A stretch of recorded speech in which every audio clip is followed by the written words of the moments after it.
हम जब बोलते हैं तो हमें लगता है कि अल्फाज सिर्फ हवा में लहरें पैदा कर रहे हैं जो थोड़ी देर बाद खत्म हो जाती हैं। लेकिन क्या आप जानते हैं कि आवाज महज एक शोर नहीं बल्कि एक ऐसी एनर्जी है जो मिट्टी को तरतीब दे सकती है, शीशे को तोड़ सकती है और आपके जिस्म के खलियात सेल्स तक को बदल सकती है। आवाज वो ताकत है जो तामीर भी करती है और तबाही भी। जदीद फिजिक्स और साइमेटिक्स आवाज को देखने की साइंस ने साबित किया है कि आवाज की लहरें मादे मैटर पर बराह रास्त असर डालती है। अगर आप रेत के जर्रात को एक प्लेट पर रखें और मखसूस फ्रीक्वेंसी की आवाज निकालें तो वो रेत खुद ब खुद खूबसूरत जियोमेट्रिकल डिजाइन्स में ढल जाएगी। इंसानी जिस्म 70% पानी पर मुश्तमिल है और पानी आवाज की लहरों को बहुत तेजी से जज्ब करता है। इसका मतलब है कि जो कुछ आप सुनते हैं वो आपके दिल की धड़कन, ब्लड प्रेशर और दिमागी सुकून को बराह रास्त कंट्रोल कर रहा होता है। अब कुरान करीम के इस तस्वुर की तरफ आए जहाँ कायनात की सबसे बड़ी तब्दीलियों को आवाज से जोड़ा गया है। कुरान में कयामत के लिए अस्साखा कान फाड़ देने वाली कड़क और अल कारिया खड़खड़ा देने वाली आवाज के अल्फाज इस्तेमाल हुए हैं। सूरा यासीन में अल्लाह ताला फरमाता है, नहीं है वो मगर एक सख्त आवाज सेहतन वाहिदा, बस वो सब के सब हमारे सामने हाजिर कर दिए जाएंगे। सोचिए, जिस आवाज को हम सिर्फ सुनने का जरिया समझते थे, कुरान उसे कायनात को खत्म करने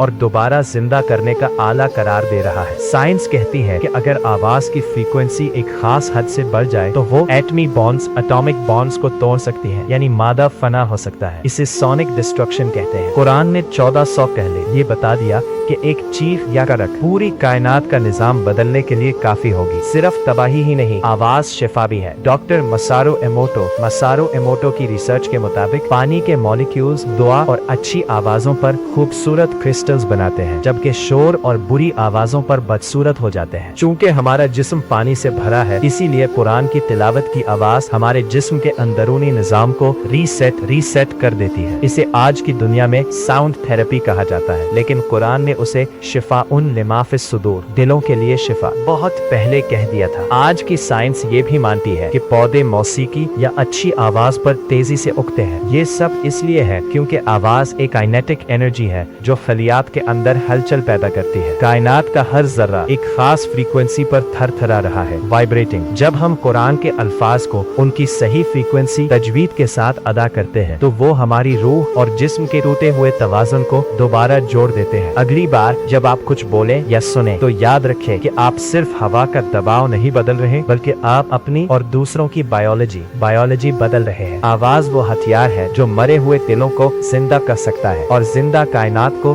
खामोश कर सकता है। बेशक अल्लाह की कुदरत के ये सौती असरार अक्ल वालों के लिए एक खुली किताब है। अगर आपको कुरान और साइंस से मुतल्लिक दिलचस्प हकाइक जाने हैं तो आप सही जगह पर हैं। हमारे YouTube चैनल को सब्सक्राइब करने के साथ TikTok ID को फॉलो भी करें।